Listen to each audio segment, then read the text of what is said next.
psychological safety. You're not good enough. Maybe you're right.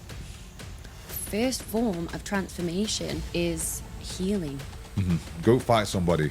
Go enjoy a holiday with your family. Tell me what to do. Tell me what to do, please. Oh, No, don't exactly. like it. Because it's not in your essence. You're a female. Females can achieve. Can we call it the confrontation catalogue from now? What really creates lasting change? Is it kindness? Is it tough love? Or is it a mix of both? Welcome back to the Kindness Catalogue podcast. Today, I'm reconnecting with an old friend who I haven't seen in over 15 years. Since then, he's been to prison. He's gone through a complete transformation himself to become the respected business coach that he is today. And what makes this conversation so powerful is that our approaches to coaching are completely different. We've been here, there, and everywhere in different directions. We'll dive into it. But I really want to know what your problem is with kindness in coaching. I've got no problem with kindness in coaching, but I think it's played on too much, I think. Especially for the sort of people that I coach, men who run businesses. They're used to people tiptoeing around them all the time. You know, tell them it's going to be okay. A lot of the time, most of the time, in fact, men don't need that. Okay. Because talking from personal experience, the only time that I've took on information and advice has been through pain. Okay? Now, the thing with coaching is we don't want somebody to have to put themselves through pain that's forced upon them. Yeah. So I like to create a certain amount of pain, confrontation, which is under control, which is of their choice, if that makes sense. Yeah. For me, it's obviously the kindness catalogue. It speaks for itself. Like, what the reason that I called it the kindness catalogue was because my biggest change came from self-kindness. We always experience some form of tough love that makes us change growing up, but it's like, then look at us today, you know, as adults, we sit here with all of these limiting beliefs. We're not good enough, or that we need to be perfect to get what we want out of life, and all of these beliefs that essentially hold us back. That is a direct result of the tough love that was enforced upon us in school, through parenting, and so on and so forth. So why would we meet the same tough love that we were raised with tough love to change for the better and to heal and to project us forward? Do you know what I mean? I do understand what you're saying, but I think the truest form of self-love is self-confrontation. And that's what you've had to do. You've had to confront yourself at a certain point in your life. Yeah. And confrontation isn't nice. Confrontation is brutal, especially when it's coming from yourself. So when you are feeling things like perfectionism or, you know, you're not good enough, maybe you're right. Maybe you're right. Maybe that's feedback from yourself, and you made yourself aware of the gap. Only once you're aware of the gap, you can then start to fill it. Isn't the end all and be all. However, going back to what I said, it's uncomfortable, it's painful, but it has to happen. Self-confrontation has to happen for growth. This is funny because I really don't think that it does.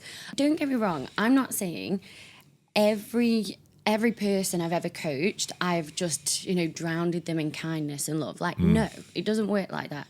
Some clients, they require that direct, harsh realization to kind of snap them into change. And I'll give you some examples later, but like a lot of the time, they have needed to be met with love, because first form of transformation is healing. And healing from past trauma, the only way to do that is to create psychological safety to allow them to open up and be vulnerable so that you can then start to heal and move them forward into that next stage of life. Do you think that this is specific to male business owners? I think a certain sort of man. Not all men are created equal, okay? I see all trauma as a blessing. All trauma is a blessing. However, it's required for me as a coach to dig people out of this self-pity, self-loathing. And these people have already had people telling them, hey, it's going to be okay. It's only going to be okay if you get up off your fucking arse and take action. And what I'm really good at, and where my skill set lies, I will put a firm foot up your fucking arse. That's where I come in. Because they've tried everything else. They've tried I mean, don't get me wrong, look, I'm all for meditation. I'm all for all the rest of that sort of stuff and journaling, because I do that myself. But you can't just meditate your way out of a bad situation. Imagine when I was in prison, I thought, I'm going to meditate my way out of this. Just sit there. You may have found peace. And think my way out of this. No, I strategically came up with a plan on who I needed to become once I got out. Yeah. I didn't just think about it. For me, that's self-kindness. That is the perfect act of self-kindness. I'm not saying sit there and do positive affirmations in the mirror and say, like, yes, come on, life, like, go, give me something good. I think there has to be confrontation. When I was in that prison cell, I had to confront myself. I was like, you're a piece of fucking shit, bro. You're a piece of shit. Look at all the things that you've done over your life. Look at all the people that you've affected negatively. Look at all the harm and evil that you spread into the world. You're a piece of fucking shit, MT. And once I confronted myself, then I started to improve myself. Now, those words and how I showed myself tough love, is that not kind? Yeah, this is the thing. Okay, when people think about kindness, they think about this soft sort of, hey, yeah, it's okay. Exactly, but it isn't that. Essentially, we're agreeing on that. We are agreeing on that. So the highest form of kindness is self-confrontation. Yeah, okay. Yeah, okay. I can understand how that happened in your situation. And I do believe that self-confrontation that you had was a very powerful act of self-kindness. I do believe that. But if I look at my own journey, built a career that I was really good at, and then came to the realization that I wanted something different. Did it come through confrontation? This is where I'm struggling. No, it came from me sitting down with myself and being radically honest and asking myself the hard questions, which again, you can perceive as tough love, but through those hard questions, making a kind decision to follow my heart, to follow what I wanted in life. I agree with you. So we're just arguing over, we're not even arguing, debating semantics here, really. Okay, what we're saying is the same thing. Yeah. However, the confrontation comes first. You have to confront yourself. Can we call it the confrontation catalogue from now? Can we do that? What do you reckon, guys? We can't do that. No. The confrontation catalogue. What do you reckon, Si? Let go? No. Why do you believe that your coaching approach of tough love works? This day and age, especially in the West, anyone who's got access to social media, okay, this narrative of this soft approach, especially when it comes to men and how they should conduct themselves, has put society in a situation where there's an imbalance between the male and female roles within society, okay? Now, what's happened is men have become obsolete. A lot of men have become obsolete purely because we are told that it's okay to be out of shape. It's okay if you aren't maximizing your capabilities as a man. It's okay if you can't defend yourself. And that's a dangerous society. That is a very dangerous society. Because when you look at these men who have been told that, and then they start to believe that, and they start to act that out, they are the weakest men. And the weakest men are the most dangerous men, because they're the ones who will resort to domestic violence, who will go down the route of using drugs, drink, to sedate themselves even further, because they are unhappy with their existence, because they don't have a place in society anymore. So I think that tough love approach is required, because the narrative nowadays is so far on this side that there has to be something that balances that out. And I believe I'm a part of the movement that balances that out. That's funny, because I believe that I am part of the movement that balances it out in the middle. Yeah. Because, right, I think of it like this. Client came to me, business owner, male, so your perfect clientele, and he was suffering with depression, addiction and OCD. To get through that depression, to even begin contemplating what we were going to do about the OCD and the addiction, he had to be met with kindness, because it was such a sensitive case where he was so judgmental over himself. And I understand. Good. Don't you think that could lead to something potentially devastating when depression is involved, when you are at your lowest? I do agree. It's the perfect opportunity to change, but at the same time, you are suffering. How did you resolve that issue with him then? How did you resolve that feeling, those emotions of feeling depressed? Right, so obviously a few different things, but like if I had to sum it up, it was really teaching him the act of self-kindness and self-compassion through different practical tools. Again, it's not sitting there like therapy being like, it's okay, you're going to be fine. No, it is addressing the root cause. What is causing you to be so unhappy with your life? Like, what do we need to heal from? Where are you spending your time on a day-to-day basis? I always touch on this as 5 key areas in life. There's an intimate relationship, there's a sense of community, there's health, there's wealth, there's purpose, and there's a project. Sorry, there's 6 things, okay? Now, you could give a man 5 of those things, and let's say he hasn't got a community that he feels connected to. He hasn't got that bond.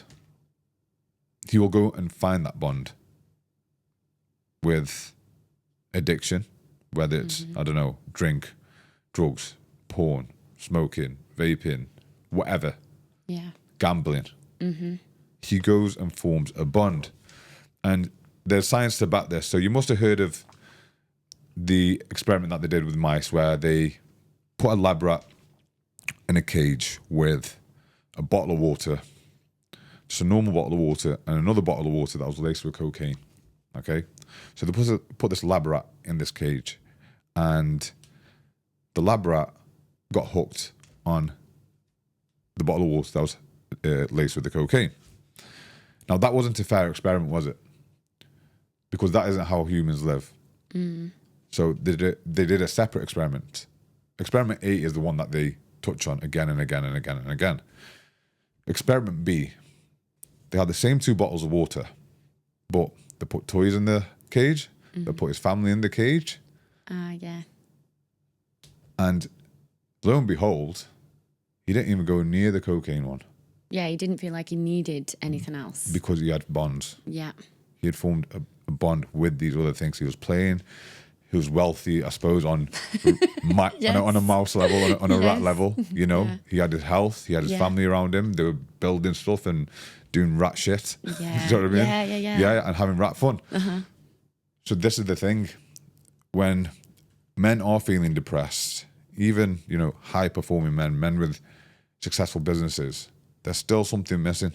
Yeah. So when we run through that list and we pinpoint what area or areas are lacking, I can then guide them and say, listen, bro, your main objective isn't that your business is running cool. Yeah?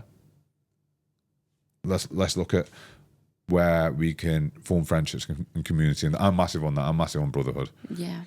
Or if the business isn't doing so well, but he's got a supportive family and a community, so on and so forth, I'm like, listen, we need to focus on your fucking business here. Yeah. Are you with me? So identifying and pinpointing what areas are lacking and then starting to work through those, that will alleviate any depression. I mean, I've felt depressed in my life, but the only thing that worked for me was action. Yeah. Action. Okay. What don't I like about my life? What don't I like? What's causing this depression? Because depression is a symptom. It's not a cause.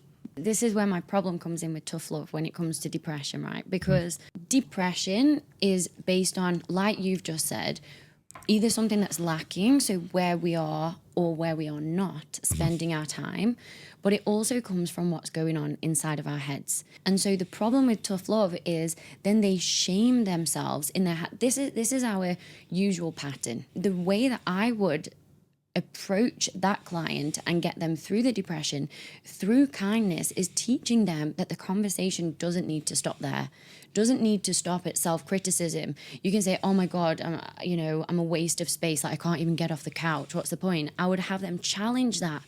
kindly through their own voice and say, why can I not get off the couch? Like, what is the smallest next thing I can do? Is there anything that I am proud of that I've done today? And through those tiny steps of self-kindness, they start to build the confidence and belief in themselves that, in fact, what else can they do? What else is possible? Yeah, so I agree with you there. I think stacking some sort of evidence, no matter how big or small, is important, and recognizing that. So, okay, getting to the gym, for example. Let's use that example, okay? If you can't get to the gym, do something at home. Go for a walk. I learned a concept from one of my mentors called Lewis Potts, and he calls it no 0 days. So there's not a single day where you do absolute fuck all towards your goal, towards a mission. So if you can't do it at 100% or to the full capacity or what you envision it to be, do something. Do something. Yeah. Slow motion is better than no motion. Yeah. Are you with me? So I do agree with you once again on that. I think we're going to agree on a lot of things. I just think our approach is very different. And I think with coaching, it is nuanced. It is a case of different people are going to gel with different coaches. Yeah. And different coaches are going to gel with different people, Yeah. you know? And I think just talking from my own experience, my best transformations have happened through that initial confrontation, not just from me, from allowing the client to ask themselves those confrontational questions. Just talking from my own personal experience, if I struggle to get up in the morning, I will say, get the fuck up, you lazy piece of shit. Are you with me? Not, why can't you get up? Why am I so tired? Just why? Like, I'll instruct myself. Yeah. In that internal voice, you know, the person that we listen to the most, the person we go to sleep with, the person that we eat with, that we sit on the toilet with and everything, ourselves. Yeah. That voice will wake up and say, listen, bro, you need to get the fuck up. But this is so funny, right? Because I may have used to talk to myself like that, but I would never talk to myself like that anymore. And I'm not saying that I would lie in bed. I would always get up, but it is coming from a place of clarity, being crystal clear on my goal. And I think we will both, I'm sure, be crystal clear on that goal, crystal clear on the reason that we want to get up, that we need to get up.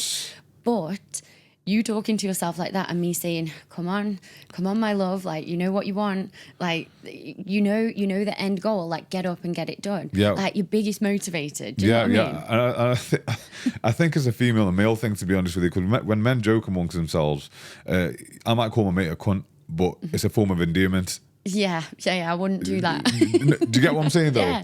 Yeah. So, oh, you prick. You know what I mean? Yeah. Oh, silly sod. So that's what I'm saying to you. So men and women communicate very differently. Yes. Especially with themselves. So I think it's unfair of me, and this is just a new thought, it's unfair of me to say that's not how it should be, because I wouldn't necessarily talk to a female like that. Yeah. I wouldn't. Yeah. I wouldn't. Come on, you dickhead. Yeah. Like, let's get the fuck go. up. Do you know what I mean? So that doesn't work. And to be fair, if you're looking at the female and male psyche, even if you look at it from a marketing perspective, obviously I think you come from that world, right? Yeah. Women love positivity, and men love negativity. Are you with me? Because women like safety and warmth, and they want almost like a level of certainty with something, and that only comes from positivity. Men are on the lookout for negativity, threat. It's just our brains work very differently. Yeah. I considered just working with female clients at one point of time because I also had a very similar understanding of male and female dynamics. But you know what I'm finding? The more I coach males, the more it's a breath of fresh air, this soft approach. Wait, not soft, kind, powerful approach. Okay. Because they have been met with their entire life from their parents, from school, like, be a big boy, like, don't cry. And so many things spiral from that type of upbringing, which is not being able to understand and regulate our emotions, never being able to cry. When was the last time you cried, as an example? I can't remember, but crying's fine. I've got no issue with crying. I've got no issue whatsoever with crying. But but do the work. Yeah, okay, cry and do the work. Cry and then do the fucking work. We're agreed on that, yeah. Cry, even better, cry whilst you're doing the work. No, Do you get what I'm saying, though? Like, I would say rest, cry, yeah, pick yourself back up and do the work. There's a stark difference, and you got to remember with men in general, just in our nature, we're here to build things, we're here to create things, we're here to, you know, achieve things. The biggest high for any man is achievement. Mm-hmm. I put this question up on my story the other week, and it was, would you rather have achievements or experiences? And the majority of men voted for achievements. And then I reached out to some of the men who voted experiences, and I goes, what's the experience that you're proud of? And a lot of it was doing something for my mum, being able to bring my family out onto holiday. They weren't experiences for yourself. They were experiences for other people. So what they were really achievements. You were able to achieve a level of success or financial stability or whatever to be able to provide those experiences for other people. Yeah. So the male essence is achievement. And if you look through history, because I think the past is a great teacher, men who've achieved great things, built empires, built businesses, there's a commonality between all of them. What there was somebody screaming at him in the fucking ear. Yeah. And a lot of the times it was themselves. Yeah. Like, you've got something to achieve. You've got a mission to achieve. You've been put here for a certain reason by God. Mm-hmm. Go and realize your potential. Yeah. And there has to be urgency in that internal voice, because we're only here for a limited amount of time. And without urgency and without deadlines, or without that internal voice screaming at you, and sometimes saying words that are a bit hard to listen to, they're a bit harsh maybe. Yeah. Without that, the urgency goes away. And, you know, let's think about somebody like, I don't know, Martin Luther King, right? He had a mission. Mm-hmm. He had something he wanted to achieve. He wanted equality. Do you reckon he had many off days? Like, I'm just going to chill here, and I'm just going to get my thoughts. No, it was, he didn't have time. He didn't have time. Mm-hmm. And funnily enough, he was killed before his time. Yeah. Imagine every 10 days he had a day where he just chilled and was kind. Yeah, but that in a year, that's what? 36 days. So you're telling me you don't have a day off? No days off? No. No. Why should I? Why should I? The thing is, and I have this debate all the time, there's nothing more I'd rather do than work. I make everything work. I make everything. Like, I'm out here in Dubai for a couple of months, okay? I'm working every day. When I came out in May, and it was the first time I travelled after 8 years. What did I do? I worked. Yeah. I was doing podcasts. I was doing scripting for content. I was coaching. I was doing all of that. Yeah. And I was having a great time. Yeah. Are you with me? Yeah. I love being productive. I love achieving things. Yeah. Are you with me? Yeah. I love that. Sure. We can love achievement. We can love being productive. Even I love it as well. Yeah. And I was like you for 13 years of my life. When I did have a day off, I'd feel guilty. And it wouldn't make sense to me when my only goal in life was to achieve. So I have lived the exact Do you know why way that is, you're Jess? living. Why?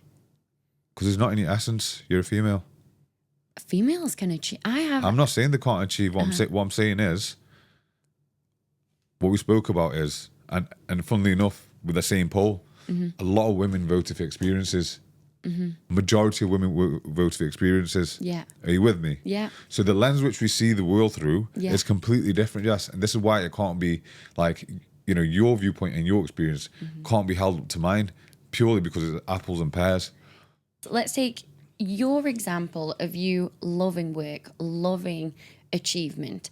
Let's take another business owner who doesn't necessarily love his business, but he does it because he knows it provides for his It pays family. the bills, yeah. It pays for the bills, right? So my view there is we either figure out how to reframe the way that we think about work to understand that, in fact, you providing for your family is a huge fulfillment tick that you can lean into, or we consider making a change. But equally, when you're in that space of figuring it out, like you're lucky, like you've put in the work. I wouldn't say lucky. You put in the work, you figured out what you wanted to do in life, and now you're on that path. And so good for you. You can wake up every day and work every day without taking a rest. But the average person doesn't know what they want out of life. And therefore, to ensure that they feel good whilst they're figuring that out, I think rest is so important. Yeah, it's funny you should touch on that with I call it a provider prison. And it typically happens when business owners bring home round about, I'd say over 100K, the 6-figure mark, okay? Because their lifestyle depends on it, their family depends on the income, and they might have 1 or 2 staff, okay? Now, a lot of them have kind of achieved what they wanted to. Now, with those sorts of clients, what I get them to do is, okay, bro, you're just this workhorse. Let's look at what else you want to achieve outside of just work. Achievements, not experience, achievement, okay? Yeah. So for me, this year, what have I done? I decided I wanted to have a boxing match for the first time. So that's an achievement outside of work. I managed to travel. I managed to meet new people. So these are all achievements helping me towards feeding into that other goal. Achievements and experiences. Yeah. Yes, they're both, right? I experienced achievements. Yeah. I did. I experienced achievements. It's point of view, it's perspective. Yeah. Well, it was both. But for me, if there was no achievement, I don't want to know. Okay. Are you with me? Yeah. That's me personally. So with somebody like that their work's causing them pain and this internal conflict, like there's more to this. And I do agree, it's not just all about work. How can we integrate other achievements into your life? Yeah. Go climb a mountain. Go fight somebody. I don't. Tough love, Yeah. literally. Go fight somebody. I don't know. Go enjoy a holiday with your family. What about that? Yeah. So that once again, that's an achievement. That's an experience as well. Yeah. But imagine if they didn't have the finances to do so. Agreed. Yeah. Yeah. So being able to have the finances to do so.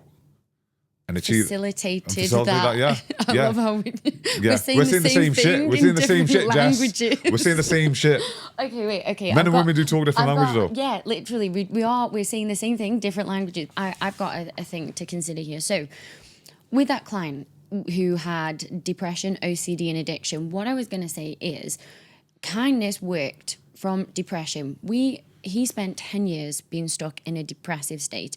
He went from feeling a 2 out of 10 every day to feeling a 9 out of 10 every day on average, starting from the beginning of the 3 months that we worked together. And it just went up and up and up. After that, when it came to addiction and OCD, kindness didn't work. And that is one way that I'll say kindness is my favorite tool. It is, because it feels amazing. But define kindness for me. Okay, so kindness is self-kindness. What I mean in coaching is self-kindness. So teaching somebody to understand themselves, to be empathetic, compassionate with themselves, to really navigate how they're feeling and basically learn the tools to change their state from depressed to happy, from not being able to do something, to confident. So that's that. But when it came to addiction and OCD, kindness wasn't the approach that I took, because that is not what he needed to overcome that. If I was too kind with him, or if I told him to be kind to himself, he'd have a drink every night and say, it's okay, I just fell off the bandwagon because of this. They would turn into excuses, right? So what I'm saying is, yes, I love kindness, but there is a point where I am also, as a coach, holding somebody accountable and helping them understand, sometimes in a harsh way, sometimes in a fun way, and Yeah, like in any way that is required to get the change. But I tell you where my biggest superpower is kindness, because it allows me to understand where somebody is with empathy. My empathy is a 10 out of 10 scale. It has to be as a coach. Yeah. It has to be. I mean, I think anyone coaching who hasn't got empathy shouldn't be coaching. Yeah. Empathy has different forms. Yeah, because what you do is obviously you became a coach because you have that empathy and because you want to see people succeed. It's just that you know what worked for you, and you have the evidence to back it up of why it would work for people like you. What would you say about this? Do you think your form of coaching would work for somebody like me? And can you tweak your style where necessary? Of course, you've got to coach the person in front of you. I do believe it would work for you. I would, because even in our conversations over the phone, hopefully I've said a couple of things that have made you think, you know what, he's got to put in there. Yeah. I think the conversation we had yesterday about, sharing more, Yeah. the experience before the corporate life. Yeah. Because I think a lot of the time we go through life and our existence is unassuming only to ourselves. But if you're to write it down or write a book, you'd think, this is fucking sick. Yeah. What a life, what a story, And having the confidence to recognize that look at that evidence of your past experiences of your life and thinking, you know what? I've done all right, I'm not where I want to be. Yeah. But yeah, I can talk about this. So just that conversation there, I was very direct with you. But that sounds like kindness to me as well. Yeah. Yeah, but I was very direct. I was very blunt. Yeah. I was like, what the fuck are you doing? Yeah. Yeah. Give more. Yeah. But I tell you why I asked that question, right? Because when I was in corporate, I was probably 4 years into my career, and my boss's boss, who's based in Singapore, came over, and this guy was the definition of tough love. Like you and him would be best mates. But his feedback was very direct, very harsh, and overly critical. And at that point in my life, the problem that I had with that is it made me feel shit. It reinforced every limiting belief that I had about myself, that I wasn't good enough, that I'd never be good enough. And actually that was the start of, I'm not going to blame this guy, but it was the start of a spiral that led me to half my hair falling out, to stress-induced alopecia, right? So I believe now I'm at a point in my life where I believe in myself. I have done the work. I know who I am. So even if somebody came and said like, oh, you're this, you're that, the other, it's like I could take it with a pinch of salt because I know who I am.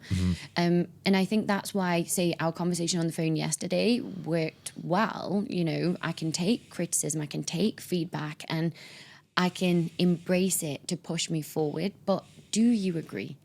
It depends on the person, and it depends on what stage of their life and growth journey they're at. The person, yes. Because I think people respond to different feedback differently. So it'd be foolish for me to say, yeah, I'm for everyone. I'm not for everyone. I'm not for everyone. I will openly say that. If you are looking for it out without doing any work, then I'm not the guy for you, And I think people scream for accountability. I want accountability. I want somebody to hold me accountable until they're held accountable, and then they bury the head in the fucking sand. Yeah, and I'm not gonna smooth over that sort of stuff. I'm gonna call you out. And I think when you have got that competitive sort of community where you are being called out on your shortcomings and your flaws, I think that's a powerful tool. You got to remember that public accountability, because we've got a group and I'll openly call out people publicly within the group, okay? The reason why public exactly. No, exactly. Do you know why public accountability works? Because it's fucking brutal. Yeah. It works. Is it necessary? Nothing private, nothing that's like, Like there's something deep going on. Yeah, okay. Yeah. But Just like you said you were gonna do yeah, this. if you made a commitment publicly, like for example, I've got one guy who he's a electrician, gets all his work through referrals, and he's looking to grow his online presence, and he's got this fear of talking on camera. Okay. So I said to him in the group, what day am I expecting to see this reel of you talking on camera? Yeah. Okay. Friday passes.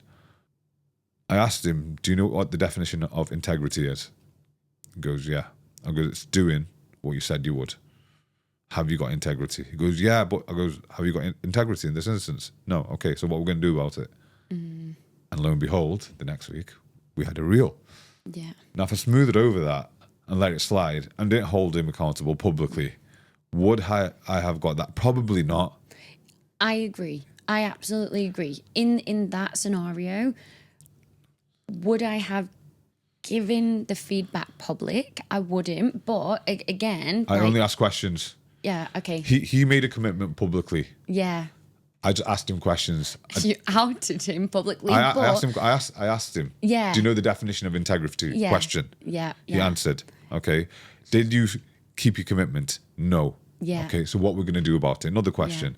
There was no direction. There was no instruction. I just asked him very tough questions. And if you're unwilling to have tough conversations as a coach, you shouldn't be coaching. I'm sorry. Yeah. So in terms of that, was there any feedback given? No. No, there wasn't. The answer is no, Jess. No, there wasn't. There's questions asked. Yeah, right. Okay. Look, I'm not saying that your approach is wrong. I'm not saying that. Yeah. And you go on, say what you're about to say. I don't give a shit if you. No. I know it's not wrong. No. Okay. But all I'm saying is, I would do the same thing, pretty much the exact same thing, but in private, because I do believe that safety is important. But again, because of the demographic, I see why you might feel necessary to. We're a big brotherhood. We're a big family. Yeah.